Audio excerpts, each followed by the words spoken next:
Dit is een korte inleiding over de type-rondleiding voor India belichaamd. Hierna volgt een klein stukje over de dingen dat we hebben gezien. Hetgene wat ik gewoon nog wou zeggen dat redelijk belangrijk is dat het materiaal bij de caddies altijd wordt opgeruimd en dat dat proper blijft, want we gaan dat echt goed in toog houden dit jaar. Dat alles proper blijft en dat het ook geen gemakkelijke tentoonstelling is, dus dat er echt wel goed moet gestudeerd worden en dat jullie goed de kennis beheersen, ook al vertrekken we vanuit de opdrachten, dat er toch die kennis is vanuit de piloten om de verhalen te kunnen vertellen. En ik denk dat de bijlagen in het dossier daar goed voor aangevuld zijn, dus dat dat zeker wel genoeg stof biedt om te leren en over na te denken. Tineke, ik ga eventjes verder gaan op Tineke. Dat ze zei dat het belangrijk was dat je het studeert. We hebben echt geprobeerd om in ons dossier zoveel mogelijk informatie te geven op zo'n duidelijk mogelijke manier. Nu, als jullie ooit problemen zouden hebben met de studie of wat, mogen jullie ons altijd bellen. We zijn er echt wel altijd om jullie hierbij te helpen. Willen jullie een rondleiding volgen? Kan ook.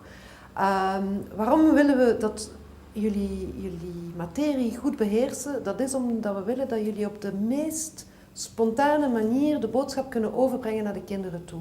En heb je die materie niet, dan gaat dat niet. Want wat gaan jullie doen? Jullie gaan zich omtoveren tot Indiërs. Jullie gaan de goeroe worden van de Indische kinderen. En jullie kinderen gaan zich ook tot Indiërs omtoveren. En we gaan dus vanuit het Indisch zijn vertrekken en we gaan op die manier allerlei dingen ontdekken in de tentoonstelling die te maken hebben met het lichaam. Dus we hebben een rode draad ontwikkeld. We gaan geen kaart tonen, we gaan niet zeggen hoeveel miljard mensen er in Indië wonen. We gaan gewoon de kinderen een sari aandoen en we gaan hen zeggen dat ze vanaf nu Indisch zijn en dat ze samen met hun goeroe op ontdekkingstocht gaan. Maar voor die ontdekkingstocht gaan ze een bescherming moeten vragen aan Ganesh. En daarvoor gaan we een kleine puja doen voor Ganesh. En als we dan die bescherming hebben van Ganesh, dan kunnen we eigenlijk vertrekken. We gaan vertrekken en we gaan de mandala, dus de tentoonstelling, rond doorlopen. Er zijn 8 thema's en we gaan al die 8 thema's doorlopen. We gaan beginnen bij de dood. Het lichaam is eigenlijk maar tijdelijk. En jullie gaan die dood samen met de kinderen ondervinden door een oefening die ik direct ga uitleggen. En dan gaan jullie thema per thema per thema per thema doorlopen om te eindigen bij de wedergeboorte. Dus we gaan echt zelf een mandala maken. Dus er zijn 8 thema's. Jullie moeten natuurlijk niet al die 8 thema's gaan benaderen. Of dat wil zeggen, niet in diepte gaan benaderen. Jullie gaan door de thema's lopen, eventjes moeten duiden, maar enkele thema's zullen in diepte benaderd worden door jullie. Hoe gaan jullie dat doen? Jullie gaan opdrachten geven aan de kinderen en de kinderen gaan dat eerst en vooral moeten aanvoelen. En het is eens als ze het aangevoeld hebben dat we eigenlijk een beetje verder in de dingen kunnen ingaan. We gaan dat doen aan de hand van bewegingen met het lichaam, mudras, bewegingen, zithoudingen die te maken hebben bijvoorbeeld met het ascetisme. We gaan, wat gaan we nog doen? Ik ben ineens met een draad kwijt. Dus. We gaan tekeningen maken, we gaan meditatieoefeningen doen en we gaan echt via het aanvoelen, we gaan goden nabootsen, we gaan hun attributen ontdekken, we gaan ze eerst nabootsen, dan gaan we vertellen over de goden. En het is echt door het te doen dat we de verschillende thema's gaan ontdekken. Elk thema, jullie hebben een dossier, hopelijk een super dossier, waarin de opdrachten heel mooi worden uitgelegd. Dus we gaan vertrekken bij de dood en om te denken aan het feit dat men doodgaat, maar dat men wedergeboren wordt, gaan we een oefening doen waar de kinderen, voordat ze de zaal binnengaan, op een schaal met zand een tekening gaan maken van een kind, het kind dat ze vroeger waren. Ze gaan het voorzichtig wegvegen en dan gaan ze een tekening maken van het kind dat ze vandaag zijn. Dus het Indisch kind dat ze geworden zijn. We gaan dat doen aan de hand van bewegingen. Dus denk, Indië is dans. Ja. En dus we gaan ons kind met kronkelbewegingen op het zand gaan tekenen. Zo hebben de kinderen door van, oké, dit is het einde niet, dit is een nieuw begin. Dus zo weten ze wat wedergeboorte is. Eerste zaal gaat een beetje over de rituelen. Je kan daarbij blijven stilstaan of niet. maar toch eventjes spreken over de wedergeboorte. De tweede zaal gaat over de symbolen. Dat zijn hele leuke oefeningen die te maken hebben met verering via de symbolen, dus eigenlijk niet over het lichaam. En zo gaan we dan verder gaan. En we gaan via de geboorte gaan naar de kosmologie, waar we gaan zien dat ons karma bepaald zal worden door de sterren die boven ons zijn, of die zal bepaald worden door de dingen die we in ons vorig leven hebben meegedragen. En om een beter karma te hebben, moet je naar de goden gaan. En moet je bidden tot de goden. En daar ga je de goden ontdekken. En dan zo ga je verder gaan. En ga je zien dat je door goede daden ook beter kan worden. En daar gaan we de Ramayana ontdekken. En de Ramayana is het verhaal van de Indiërs vandaag. Dus dat gaat heel leuk zijn. Je gaat bijvoorbeeld een tekenverhaal maken. En zo ga je verder gaan. En zo ga je komen tot het ascetisme. Dat is afstand nemen van alles om nog beter te worden. Maar je moet er niet mee inzitten, want het zijn meer de oude mensen bij wie dat gebeurt. En dan komen we zo terug op het einde van het leven en gaat alles verwoest worden om opnieuw op te bouwen. Jullie gaan een mandala gebouwd hebben, want in elke zaal gaan jullie een lotusbladje getekend hebben rond de cirkel die je eigenlijk eerst gemaakt hebt. En dus die mandala ga je meenemen naar huis. En die mandala kan je eventueel in de klas samen inkleuren ter meditatieoefening bijvoorbeeld. Of je kan het dan doen in de 7e zaal. En in de laatste zaal, als je terug herboren wordt als het kind van hier, ga je vertellen, gaan we samen ontdekken wat er anders is in die andere cultuur, maar vooral wat er gelijk is met de Indische cultuur. En we willen hier ook mee de boodschap doorbrengen van, oké, onze wereld is geglobaliseerd, we zijn anders, verschillend, maar toch ook wel hetzelfde. En we willen dat de kinderen die boodschap vooral meekrijgen. Voilà, dat was het. Dank u. Bon, donc on passe les DS et quand on va dans l'autre salle, et... Ah oui, les bracelets.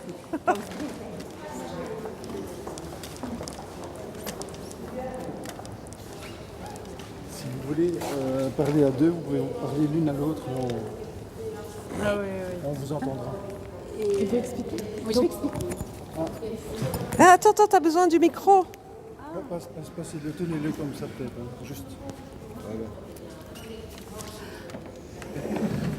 Donc en fait ici on va s'arrêter devant les bijoux et on va proposer quelque chose de tout simple aux enfants.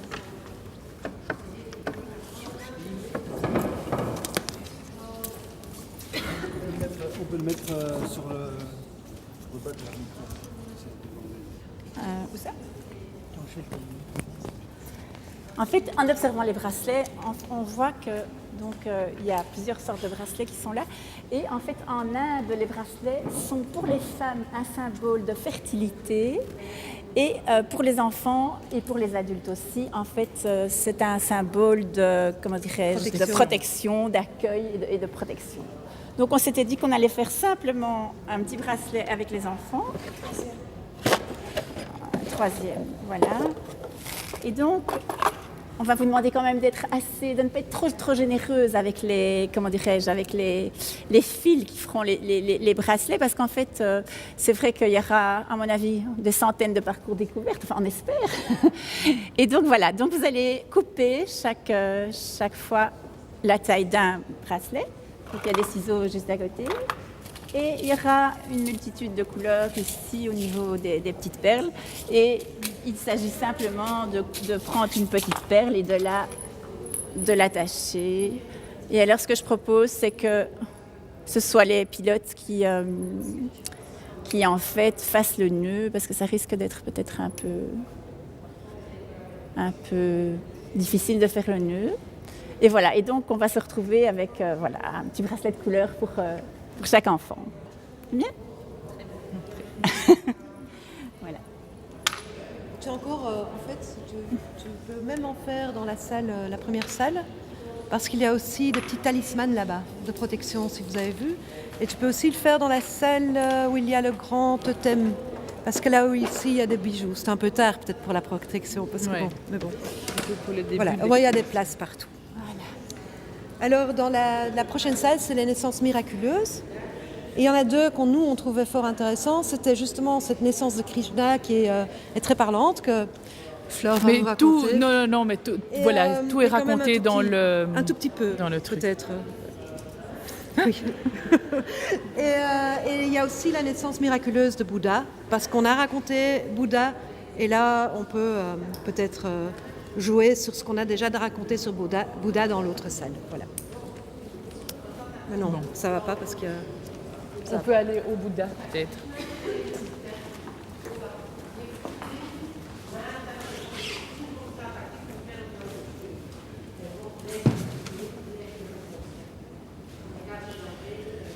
Voilà, ici sur cette sculpture, on voit la naissance de Bouddha. C'est Maya, sa mère, qui s'accroche à un arbre. L'arbre, évidemment, c'est un élément de vie et toujours lié à la naissance, etc.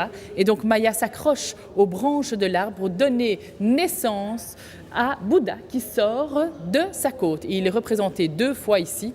Il est représenté ici et ici, directement après sa naissance, marchant. Il va faire 7 pas dans les 4 directions pour montrer son autorité sur le monde.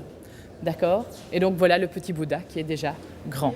Et c'est peut-être aussi intéressant maintenant que j'y pense, mais vous allez pouvoir certainement trouver plein de trucs vous-même, c'est les traces qu'il laisse. Et peut-être travailler avec les traces ici. Donc, c'est les premières empreintes du Bouddha qui étaient si symboliques dans la deuxième salle. En fait, je pense.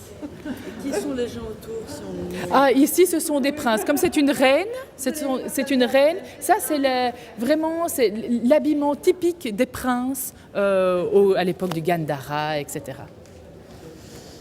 Alors, les essences miraculeuses... Ah oui, oui.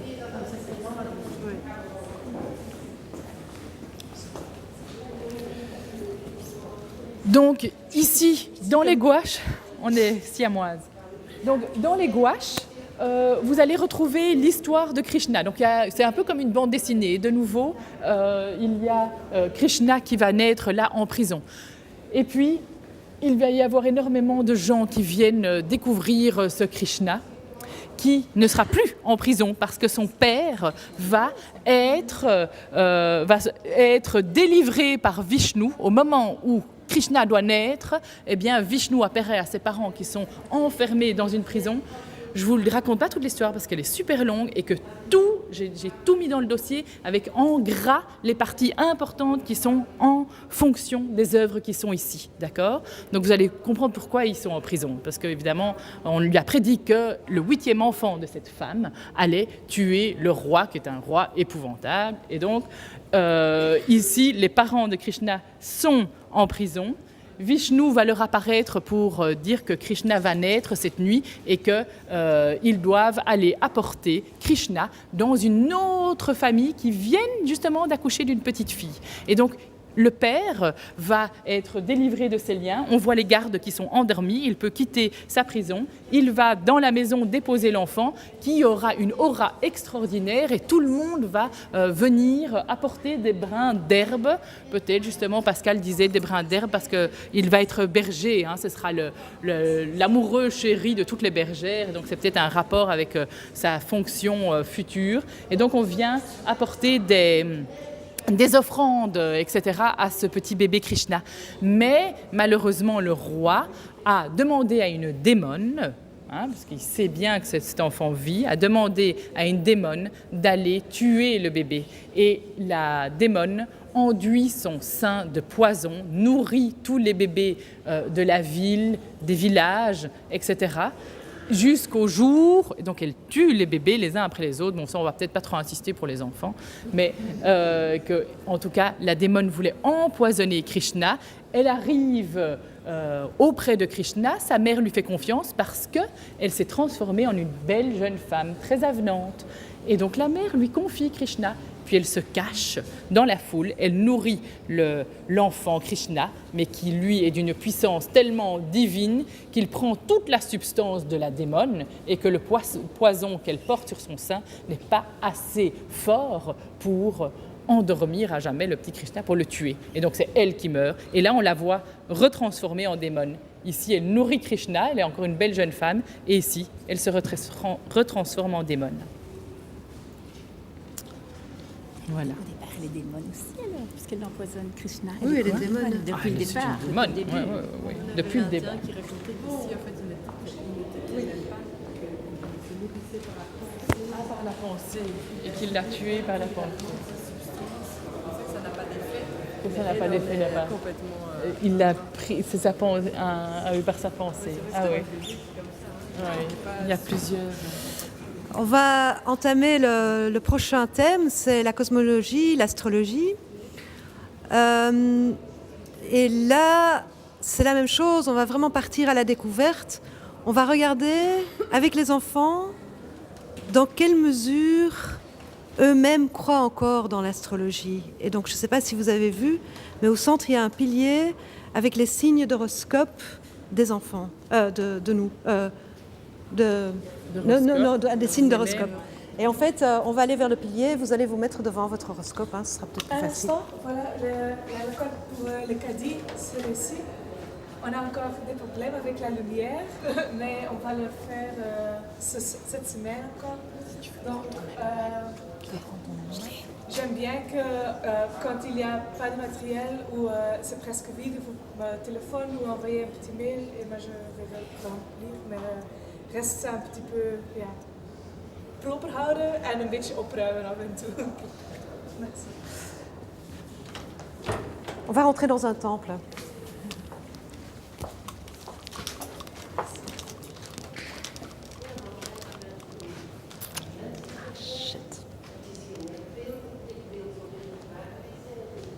On va passer d'abord, parce que ça ne va pas.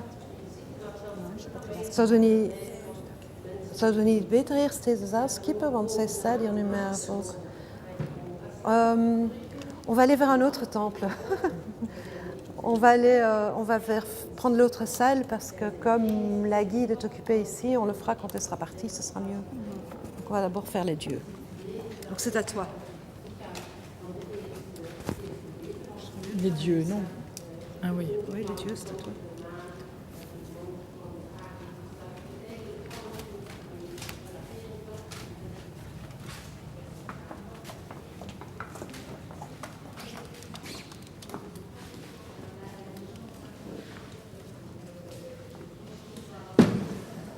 Si tu veux donner un livre, tu mets comme ça. Celle-là. Comme ça. Ok. Je sais enlever, c'est ici.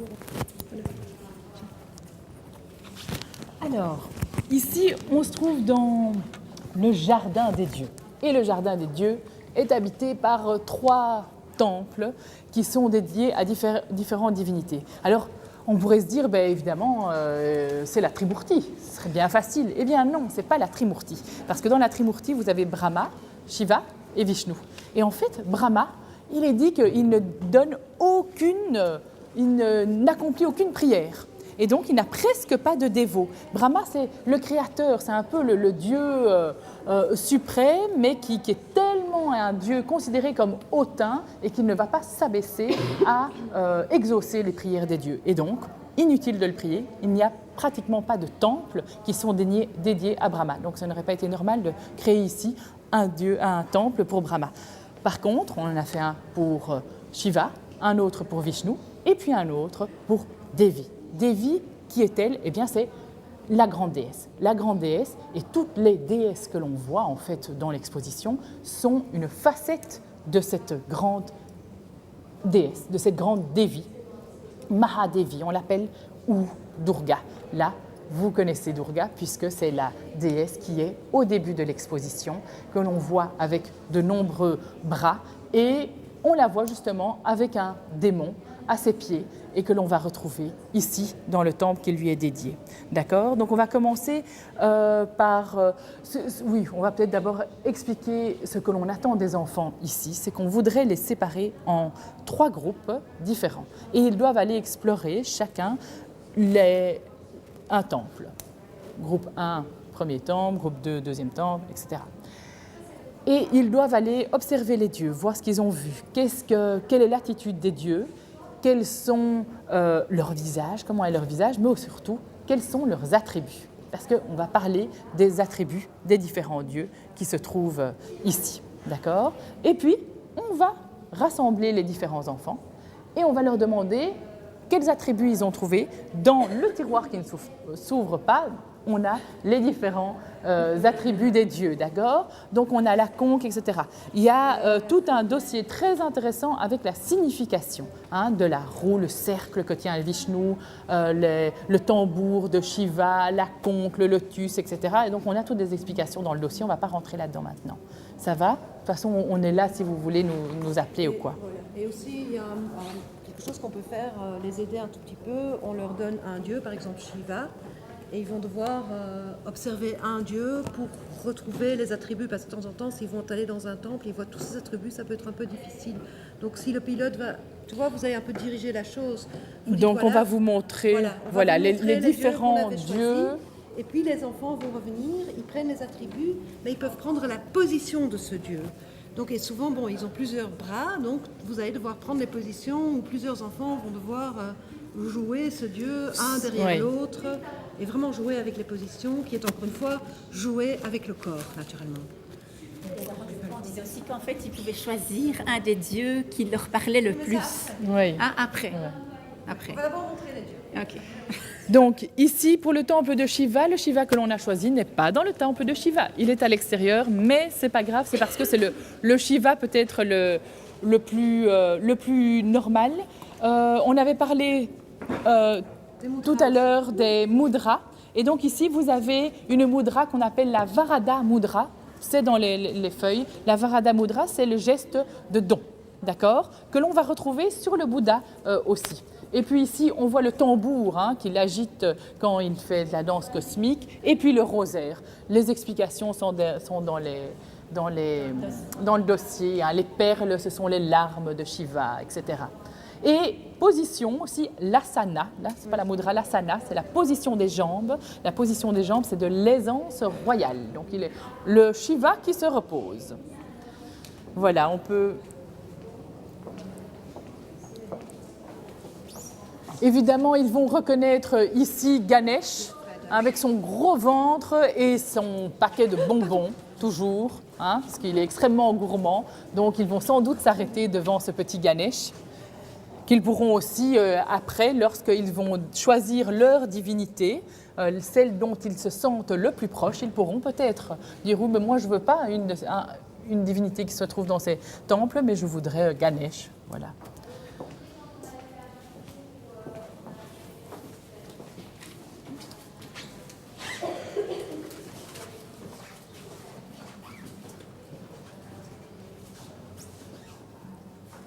Donc ici, on peut parler de certaines histoires, de nouveau, celles qui aiment bien les histoires, de la colonne, de la naissance de Shiva. Alors on reconnaît, vous verrez la naissance de Shiva, il y a Brahma et Vishnu, ils se disputent l'autorité du monde et quand ils sont en train de se disputer, une énorme colonne de feu arrive au milieu d'eux et ils sont séparés par cette colonne. Vishnu va se transformer en sanglier, le fameux sanglier, mais bon, ce n'est pas un des avatars, mais il va se transformer en sanglier pour aller voir l'origine de la colonne. Et ici, Brahma, que l'on reconnaît bien à ses 4 têtes, va monter pour essayer d'aller voir le dessus de la colonne. Et jamais ils ne vont trouver les origines. Et de la colonne sort Shiva. Ce sera la naissance de Shiva. Ils vont décider que Shiva, évidemment, est supérieur à eux, mais il y a une sorte d'entente entre les trois pour se partager le cycle du monde. Donc Shiva va être le destructeur ou transformateur, parce qu'il est nécessaire, une fois que le monde commence à aller à volo, il faut que le monde puisse recommencer. Pour recommencer, il faut enlever le moins bon, il faut détruire. Donc il est essentiel quand même ce Shiva. Et puis Vishnu, sous tous ces avatars, il y en a 10 principaux, mais on en invente encore maintenant, j'ai l'impression. Donc Vishnu va sauver le monde, c'est le protecteur du monde, d'accord ? Et Brahma, c'est le créateur, ça on l'avait vu tout à l'heure, avec l'œuf. C'est lui qui recrée le monde une fois que Shiva l'a détruit. Alors ce qu'on avait pensé, mais ça c'est aussi un peu à vous, c'est que quand les enfants ont visité les 3 temples, et on leur a désigné un dieu, ils doivent donc prendre la position de ce dieu avec les attributs. Et puis, donc on aura 3 enfants ou plus, des 3 groupes, qui représentent ce dieu. Et puis nous, on est là pour expliquer un tout petit peu justement ce dieu, ce qu'il représente, pourquoi il est là. Mais d'abord, l'enfant l'aura ressenti. Et puis, en fonction de ce qu'on a raconté aux enfants, on pourrait imaginer un vote. Quel serait, selon un groupe, votre dieu préféré ? Et par exemple, s'ils disent Vishnu, on va visiter ensemble le temple de Vishnu et on ira un peu plus en détail dans le temple de Vishnu. C'est une façon dont on avait imaginé les choses. Oui. Hein, mais bon, ça c'est aussi un peu à vous de voir ce que vous faites, mais nous aimerions vraiment bien que vous travailliez d'abord avec le corps, que vous preniez d'abord ces attitudes, que vous travaillez d'abord avec les attributs, que l'enfant le ressente, pour après raconter l'histoire. Mais nous, on est quand même là aussi, on est leur gourou pour leur raconter justement ce que Flore nous a appris. Parce que de toute façon, vous n'aurez pas le temps d'aller dans les 3 temples. Donc autant que les enfants disent eux-mêmes quel temple ils ont envie d'aller visiter.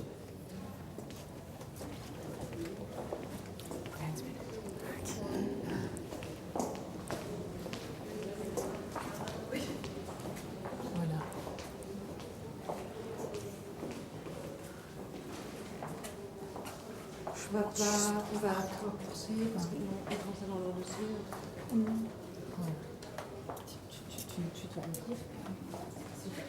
Donc, je ne vais pas raconter chaque fois les histoires, hein, les histoires de Durga, etc. Donc, celle-là, elle est dans le dossier, c'est l'histoire de Durga.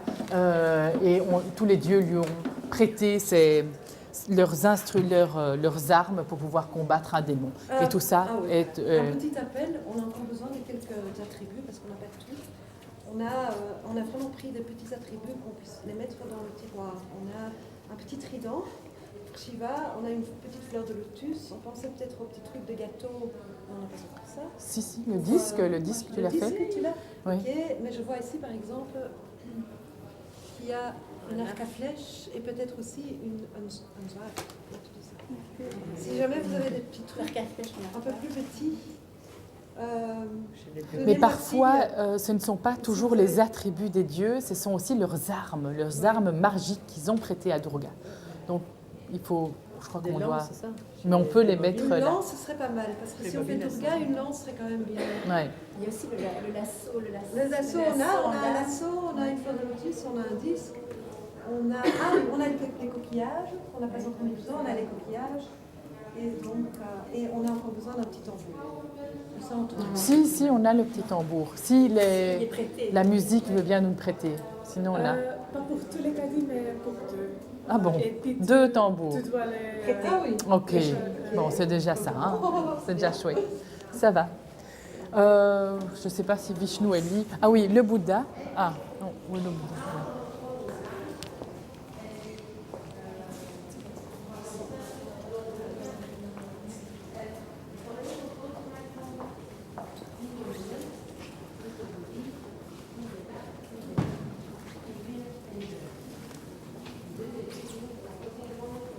Alors, on n'a pas été dans le temple de Vishnu parce qu'il était occupé, on ne va pas retourner maintenant, mais il y a si vous y passez, si c'est la salle que les enfants ont choisie, il y a une gouache où on voit justement la Trimurti. On voit la tête de Brahma, la tête de Shiva et celle de Vishnu, que vous reconnaîtrez normalement aisément.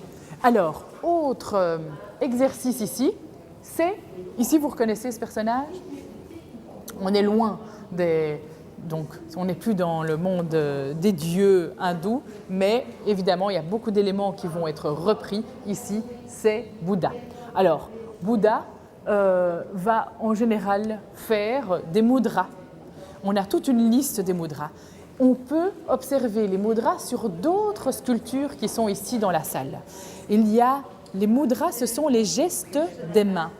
Donc, il y a Anjali Mudra, c'est déjà celle-là, celle du salut. La Varada Mudra que l'on avait vue tout à l'heure, il ne faut pas évidemment retenir les noms, c'est le geste de don. Il y a la geste, alors il y a ça les enfants ils aiment bien, de prédication, oui, le geste de non-peur, celui qui fait là, hein, de non-crainte. Alors l'enseignement c'est comme ça, et alors il y a comme ça. Je crois qu'elle est dans les feuilles aussi. Attends, tout à l'heure, j'arrivais à la faire. Voilà, ça c'est la prédication. Hein? Bon.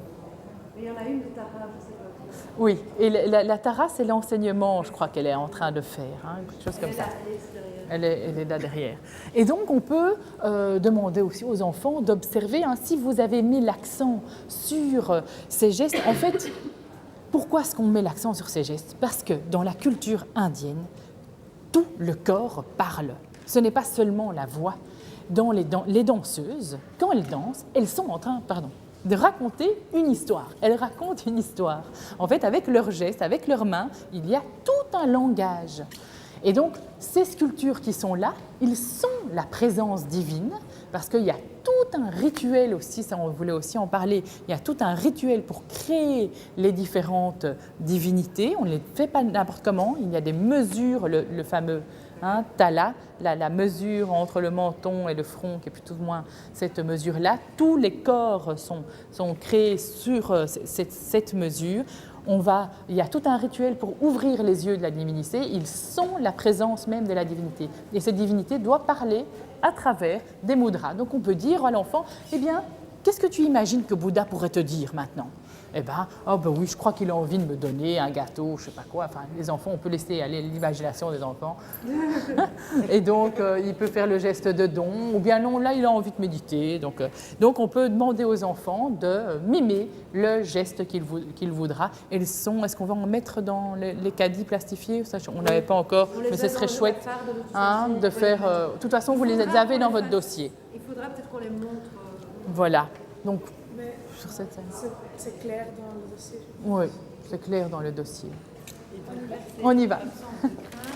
Et absence de crainte. Ah, l'autre, je ne sais pas exactement. Non, j'avoue que celui-là, je ne sais pas. Oui, celle-là, c'est absence de crainte.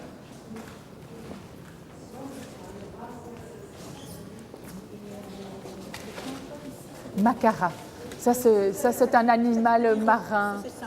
Oui, il est génial, hein, le macara. C'est assez chouette aussi pour jouer avec les êtres célestes qui tournent autour. Tu pourrais imaginer un animal à faire, il y a tellement de choses à faire. Donc on a vraiment... Ah oui, c'est vrai qu'il y avait encore un exercice, Il y a encore un exercice. Mais bon, justement, avec les lakshanas. on l'a pas mis dans le... Oui, voilà. Ça aussi un peu à vous, mais ça veut dire, si tu regardes dans la gueule du macara, tu regardes vers le tout début, le haut. Et si tu sors, tu regardes vers le passé. Hein, et je trouvais ça une image assez chouette. Mais lui, il ne regarde pas vers le début. Oui. Oui, il y a encore un autre exercice avec les lakshanas. Donc On ça... ne va plus faire l'astrologie non plus parce que c'était un petit peu.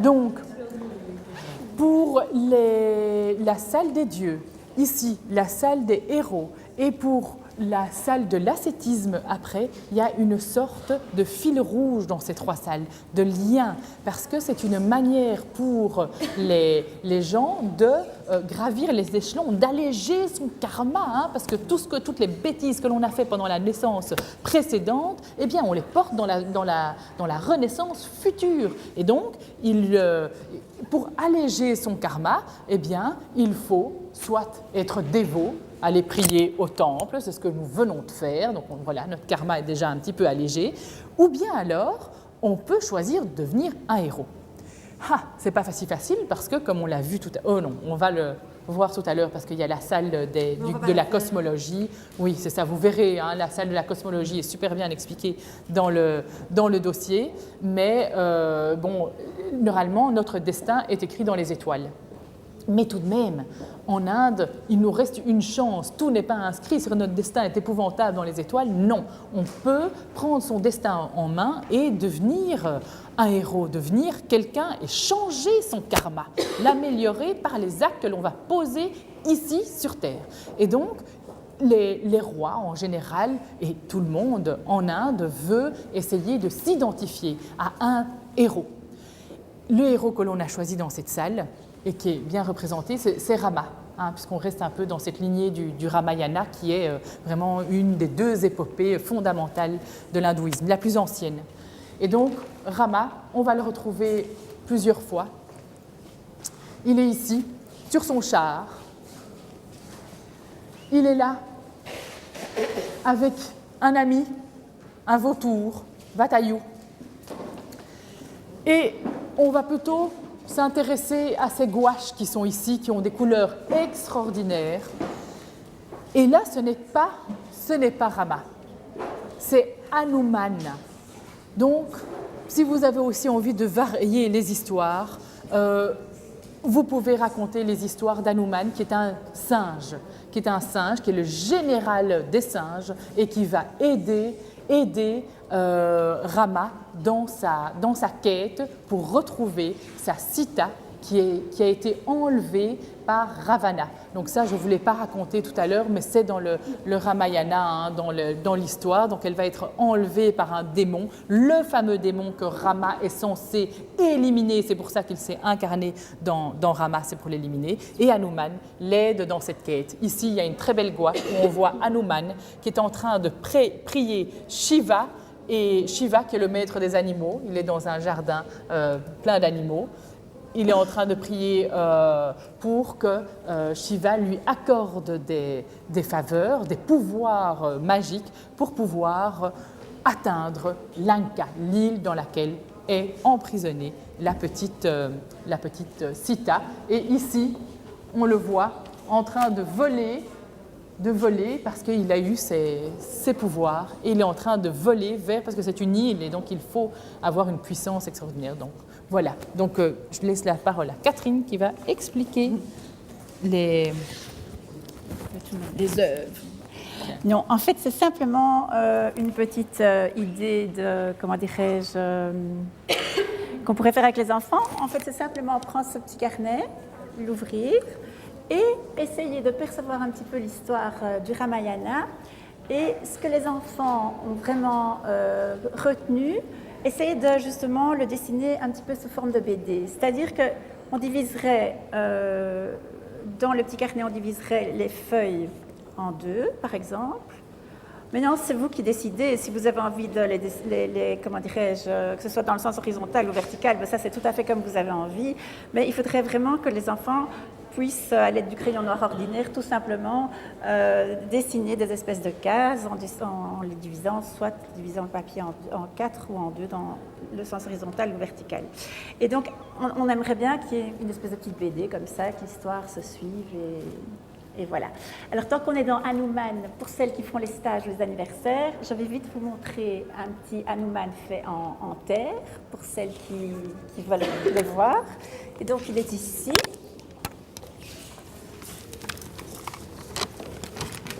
Alors, il est à l'état brut et il est vraiment très... il n'est pas du tout sec. Mais donc, voilà.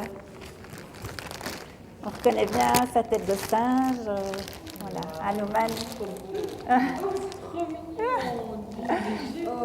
Voilà, donc c'est le commandant des singes, on va dire. Le général des singes. Oui, c'est le général des singes. Le général des singes.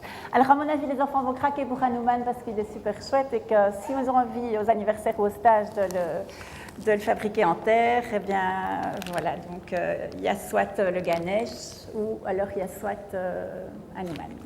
Voilà. Ça vaut la peine d'approfondir l'histoire du Ramayana parce qu'il y a justement avec la montagne, hein, on dit que, je parle en marchant, hein, comme ça on gagne du temps. Donc le petit, que Rama a été battu par ses ennemis, les démons, et pour le ramener à la vie, Hanuman doit aller chercher une montagne dans l'Himalaya sur laquelle il y a des herbes. Il doit aller sur cette montagne chercher les herbes qui vont guérir Rama et Lakshmana. Et puisqu'il ne s'y retrouve pas dans toutes les herbes, il ramène la montagne. Donc c'est pour ça que souvent dans les œuvres, on voit la présence de la montagne. Ça, vous la lirez dans l'histoire du Ramayana.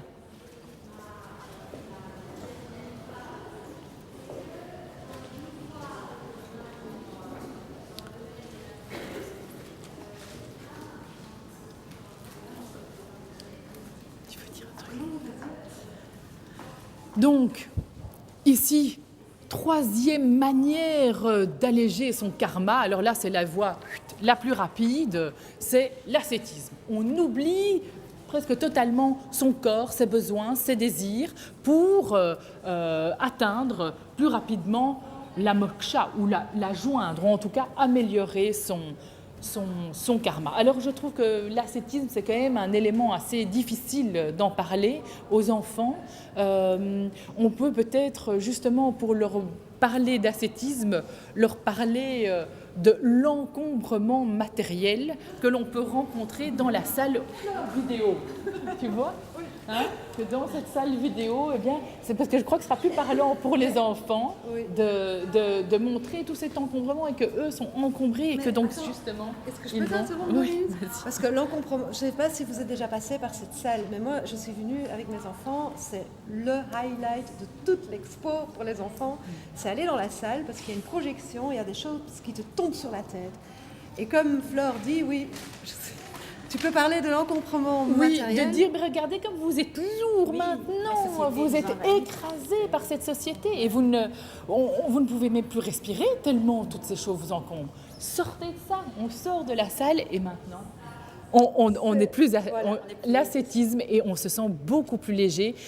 Et c'est un peu une manière de montrer aux enfants qui, à l'heure actuelle, comme nous, hein, ont respiré là 2 minutes, on a eu juste 2 minutes pour pouvoir faire de la méditation et tout ça. On est toujours centré vers l'extérieur, centré vers le matériel. Et c'est un peu dire aux enfants, non, il y a autre chose, quoi. Respire, cool, C'est bien, Donc- mais il y a encore une autre interprétation, et c'est, on fait d'abord l'ascétisme, hein, on prend la position, il y a beaucoup de sculptures ici, où les enfants peuvent vraiment choisir, hein, si tu vas chez les Jane, tout droit, et tu as été tellement immobile qu'à la fin, il y a les feuilles qui tournent autour de toi, hein, pendant, voilà. Donc tu peux vraiment prendre ces positions pour justement montrer comment tu te retrouves dans ton corps. Et moi, j'avais pensé à l'inverse, c'est qu'on passe par cette projection et que la terre se détruit et nous tombe sur la tête. Et on en ressort et on arrive à la destruction et on arrive à la fin pour reconstruire. Parce qu'alors on va être chez Nataranarash et on reconstruit. Donc on peut s'imaginer cette projection dans les deux sens en fait. Donc après notre méditation, c'est la fin d'une époque. Là, c'est la destruction pour la reconstruire. Mais il faut de toute façon utiliser cette projection d'office. D'office, parce que les enfants vont totalement adorer. Elle se complète tout à fait. Voilà. C'est pas le Les contraire, explications pas du tout. sont Voilà, tout c'est à tout, fait, c'est bon. tout à Ouais, fait mais c'est par la méditation, on est encombré et par la méditation, Voilà. on va reconstruire. Voilà. Et on peut faire le home ici si l'œuf était trop encombré, enfin s'il y avait trop de monde autour de l'œuf tout à l'heure, on peut tout à fait prendre, il y a de la place dans la salle, un petit endroit pour faire cette méditation. Elle va très bien ici aussi, puisque justement on doit reconstruire avec cette danse de Nataraja. Mais c'est la dualité de l'Inde, c'est toutes les possibilités que tu as. Vous allez avoir plein de possibilités. C'est vraiment jouer avec le corps des enfants et c'est vraiment essayer que l'enfant, à travers son corps, découvre justement ce pays. C'est vraiment ça le but en fait. Et la façon dont on le fait, on a proposé des choses à faire, mais il y a encore 136 000 autres choses pour le faire. Et alors, on a aussi, dans la méditation, tu as aussi les mandalas. Et voilà, on a aussi fait un exercice autour de notre fleur de lotus. Oui. Ça, j'expliquerai. Oui, et ça tu peux peut-être expliquer. Mais non. Oui, pour justement méditer à travers la mandala, pour aussi arriver, dépasser l'encombrement.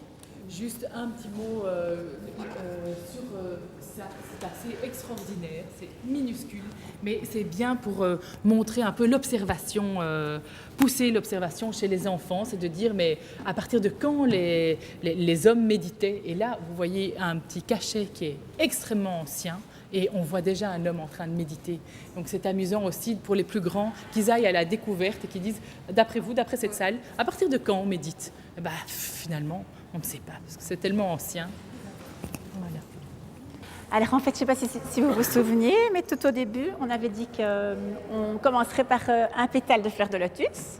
Et je ne sais pas si on l'a répété ou pas. Et après chaque salle, en fait, on aurait aimé qu'on décide chaque fois un pétale. Un pétale, une pétale? Une pétale. Une pétale. Un pétale. Un pétale. Moi, je dirais un. Soit. Deux pétales, on fait deux pétales. Donc un pétale après chaque salle. Et normalement, on devrait plus ou moins arriver à 8, je crois, 8 pétales. Et on arriverait vraiment à la fin de notre fleur de lotus. Et je trouve que s'arrêter ici, c'est symbolique aussi, puisque de nouveau, la fleur de lotus, elle évoque quoi? Elle évoque la naissance, elle évoque la pureté. On arrive à la fin de l'exposition et on arrive aussi à la fin de notre samsara, en fait, avec la vie qui ne fait que circuler avec on a la naissance, la vie, la mort, et puis hop. Et donc ici, je trouvais que c'était vraiment un bon endroit pour s'arrêter. Et ce qu'on pourrait faire avec les enfants, donc simplement dans le petit carnet, je trouve, cette fleur de lotus, on pourrait mélanger les couleurs avec le rose, le jaune. On peut aussi inventer au niveau des couleurs. Hein. On peut faire des lotus bleus, ça existe aussi, hein, c'est pas ça, mais mélanger les couleurs entre elles avec les pastels gras et étirer la couleur avec le doigt, ça on peut faire aussi. Et profiter peut-être qu'on voit cette magnifique frise ici pour... justement, dans le petit carnet, essayer de faire une frise qui rappelle les frises que l'on voit ici. Alors, comme disait Fleur, la fleur de lotus, on la retrouve partout, on la retrouve même là, sur les chakras. Tu peux dire un petit mot? C'est un symbole de pureté aussi, parce que si on dit aux enfants la fleur de lotus c'est symbole de pureté, ça fera pourquoi? Symbole de pureté, parce que... Il faut leur expliquer. Hein. Oui. Ça dans la déesse, par exemple. Tu vois, quand ils vont aller à la découverte, tu vas bien voir, c'est très important. L'enfant, quand il arrive ici, découvert beaucoup de choses. Et on espère qu'on va pouvoir ressortir cet élément, parce que l'enfant va observer. Et par exemple, j'espère, par les déesses, par exemple, qu'il va justement trouver cette fleur. Et que là, on va déjà pouvoir expliquer cette portée. Avant de commencer à entamer cette fleur de lotus, on aura dû déjà l'introduire d'une autre façon. Tout dépendra de vous. Voilà. Donc, On fait la on dernière va passer par là. Ça va donner un moment de détente, je pense.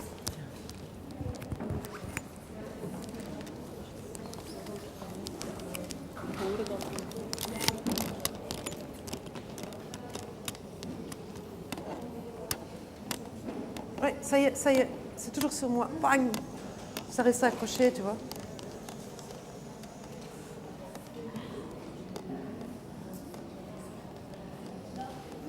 Faut bouger.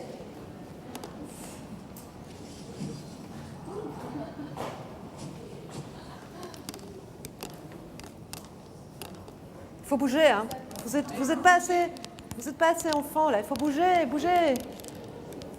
Ça fait tomber les choses quand on parle. Ça les fait plus tomber qu'en plus. Oui, oui. Et puis ça fait plof, et puis ça reste accroché. Regarde. Ah. Ouh. Là, ça y est, ça reste accroché.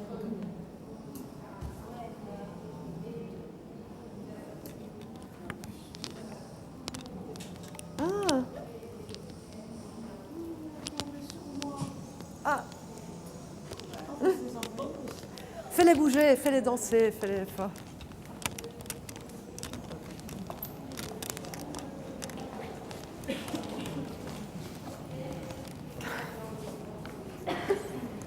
Ist gut? Ça va peut-être clair. Quand on a fait la méditation, je pense que pour ceux qui font le yoga, c'est très chouette peut-être aussi de travailler avec les chakras et de les faire ressortir. Je pense à toi. Hein, si tu peux nous faire un petit exercice peut-être. Non. Mais vraiment, bon, faire ressortir ça, on passe par la vidéo, il y a tout qui nous tombe sur la tête. J'espère qu'ils se sont un peu... On rentre dans la dernière salle et dans la dernière salle, on a appris que le Shiva Nataraj, parce que c'est la destruction et la reconstruction. Et donc on va regarder le Shiva, on prend la position. En plus, il y a un tapis rouge et on fait la danse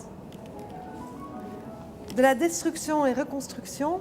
On l'a fait en cercle avec les enfants. On se défait de notre sari et on redevient en fait l'enfant qu'on était auparavant. Et ça va nous permettre aussi de pouvoir, pour les plus grands, avec les profs, regarder un tout petit peu, tiens, j'ai découvert plein de nouvelles choses, mais est-ce qu'il y a tellement de différences? Est-ce que je n'ai pas découvert des choses qui étaient quand même quelque part pareilles? Et voilà, mais donc ça c'est plutôt pour les plus grands. Mais ça nous permet vraiment de fermer notre cercle et voilà, d'arrêter là où on a commencé, avec la mort et la naissance. Voilà. Bon, Vous allez certainement découvrir dans votre dossier, on est un peu désolé parce qu'on voulait faire un peu plus d'exercices pratiques, mais on était un peu pressé dans le temps et on voulait beaucoup plus vous faire ressentir la chose. Donc je réalise qu'on a fait beaucoup trop d'explications et qu'on voulait vraiment plus travailler par le ressenti. Pour ça, désolé, mais je crois que le dossier en soi parle déjà assez bien et que c'est vraiment à vous de réfléchir, de justement donner cette liberté à l'enfant de s'exprimer pour pouvoir, à partir le vécu, ce qu'il va voir et vivre, et pouvoir justement aller plus loin. Mais le sujet est tellement vaste et tellement magnifique que les enfants vont sortir tellement de choses que vous allez pouvoir jouer là-dessus. Ce qu'on a fait pour vous, c'est un guideline, voilà, c'est un fil rouge avec des propositions, des exercices. Il ne faut pas nécessairement les faire. Si vous avez des chouettes choses, si vous avez des chouettes expériences avec les enfants, signalez. Il faut le signaler, on va le faire passer à tout le monde. Et on vous souhaite surtout beaucoup de plaisir et voilà, et on attend de votre feedback. Voilà, merci. Alors, je ne sais pas si vous veulent un peu plus de petits renseignements pratiques. Moi, je veux bien vite faire montrer comment on faisait les Ganesh ou comment on faisait la Hanuman ou bien... C'est bien pour les stages et pour les anniversaires. Donc, en fait, on disait que vous étiez des enfants. Et donc, rappelez-vous comment étaient les montagnes. Elles étaient de quelle couleur? Plus ou moins rose. Très bien. Bon, donc il faut se concerter. Donc tu vas voir avec Aurélie où elle met ça. Si moi je commence ma montagne, comme ça par exemple, toi tu la prolonges, et puis Aurélie. Non, on chacun... Ah oui, on passe sur la scène. Ah non, on en aura tous, il ne faut pas exagérer. Hein. Ah oui, vous comme vous êtes à l'envers. On fait le ciel, ou on fait des arbres à l'envers. Ah oui, pourquoi pas. Vous pouvez faire les contours en doré. Oui. Comment est-ce que... Ah, ou bien vous vous mettez là. Ah ok, ça va. Qui va faire de... Ça aurait été marrant que ça se prolonge encore et qu'on mette la table.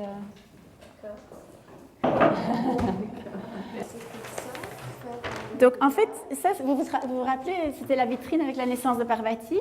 Et c'est pour dire qu'en fait la nature, en fait... avec toutes les petites déesses dans la nature, c'est pour expliquer en fait la fertilité de la terre et le début du monde, avec toutes ces petites déesses qui sont toutes des déesses qui en fait sont le début de cette belle nature en fait. Et donc c'est pour ça que le thème avait été choisi de faire ce paysage qui se prolonge. Alors bon, on peut y aller. Donc moi ce que je propose c'est que on y va, hein. C'était quoi ces montagnes? Elles étaient un peu roses, un peu blanches, on mélange les couleurs. C'est justement avec les enfants, il ne faut pas avoir peur de mélanger les couleurs.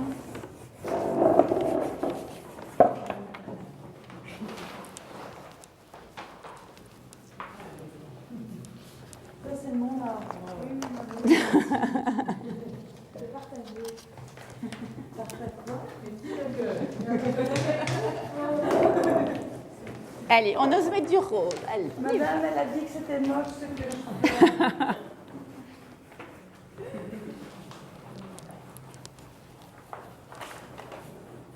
Mais allez, il ne voulait pas faire comme ça.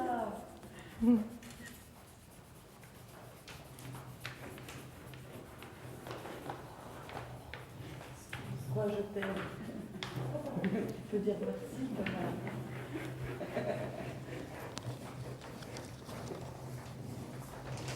Ça peut prolonger la méditation. Oui, parce qu'en fait, oui, oui, voilà, de concentration. Ouais.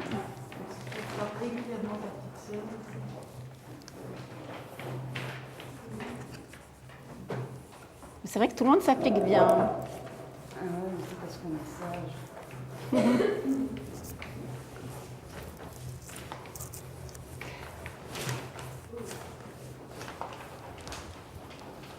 Allez, on pense à neige aussi. Hein. Sur le sommet des montagnes, il y a souvent de la neige. Et on peut carrément le faire avec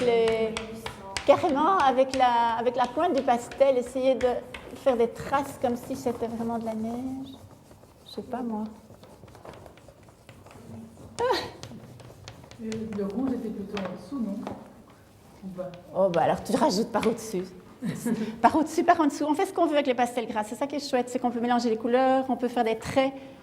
Alors là, comme tu l'utilises, c'est le pastel couché, donc tu l'utilises carrément, oui, mais tu peux le faire aussi avec la pointe. Donc c'est vrai que pour avoir ton sommet de montagne, là, ça c'est génial. Ça te donne pas envie de mettre des blancs? Non. Les belles montagnes, super. Ben voilà, elles sont différentes chez toi, chez elle, chez tout le monde, et c'est ça qui est chouette. Il faut que les... Voilà, c'est différent chez chacun et c'est ça qui est bien. On ne copie pas chez le voisin.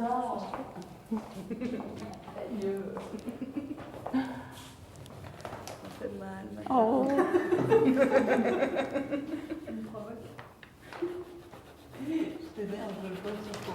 Alors, moi, ce que je propose, je crois qu'on s'amuse bien, donc on va continuer, c'est de mettre son dessin, de le soulever un peu pour pouvoir faire les arbres. Ça, c'était en fait, si je me souviens bien, l'arrière-plan. Et l'avant-plan, c'était les arbres. Voilà. Alors, est-ce que quelqu'un... Vous vous rappelez comment ils étaient, les arbres? Il y avait du doré dedans. De tous les verts. De tous les verts. Très bien, Flore. Doré. Voilà, les contours en doré. Alors, moi, je vous donne des verts qui ne sont pas des verts différents, donc je vais en trouver ici. Voilà.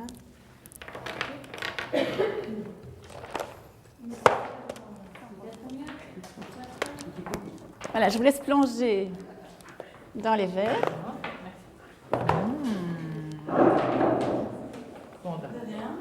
C'est pas des panda.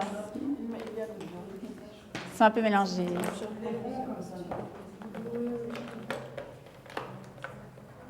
Ça, c'est un bon aussi.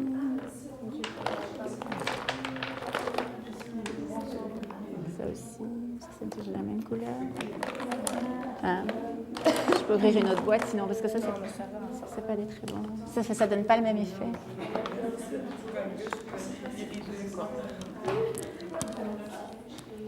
Mais les arbres, je vous interromps, mais les arbres, je ne sais pas si vous vous souvenez, mais il y avait un graphisme à l'intérieur. C'est-à-dire qu'en fait, les arbres étaient soit remplis avec des cercles, avec des petits traits, avec des choses un peu différentes. C'était pas simplement, vous vous rappelez pas évidemment, on ne se souvient plus, mais c'était... Essayez de trouver un graphisme dans vos arbres, de trouver quelque chose... Voilà, à l'intérieur. Salut.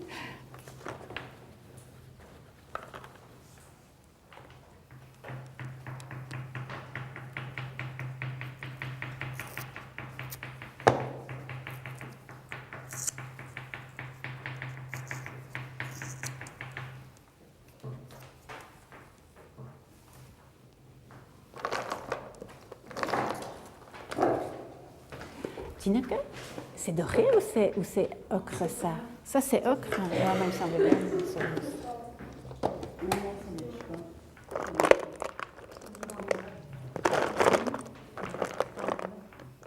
Alors, moi je vous conseille ces pastels-ci sont meilleurs de nouveau que ceux-là. J'espère qu'on en aura d'autres. Non, on va en chercher.